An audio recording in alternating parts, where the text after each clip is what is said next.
these first two steps of, finding clean technique, getting there more consistently, quicker, and then going to challenge some harder contexts, all of that is to give a stimulus or a signal for your brain to go and change and adapt. But the brain still needs time to do this. And this is when we go and rest, when we aren't actually vocalizing anymore. So how do we decide when to rest? Now, I still think this is a trickier question. So I can really only just share from my personal experiences and my experience with coaching students from all around the world. So typically I find that if we just can find some better reps in that one practice session, and we just stay there for 10 to 15 minutes, sometimes even 5 minutes, that's actually enough to make progress.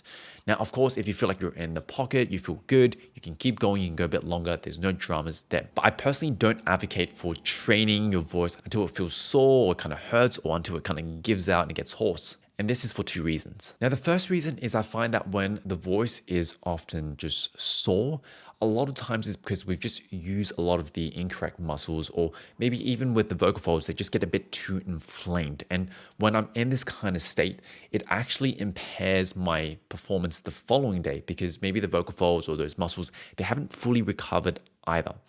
Now, the second reason here is if we think of the goal of practicing as giving our brain a signal or a stimulus to grow and change, when you start to use, incorrect muscles, or when you start to kind of just keep pushing even when you're fatigued, what you're doing here is you're giving your brain a mixed signal. On one hand, you're like, hey, these are these really good reps, these are the better reps, but then maybe closer towards the end of the practice session, and you have these reps that aren't so clean, your brain starts to wonder, what should I reinforce? What should I learn to just get rid of?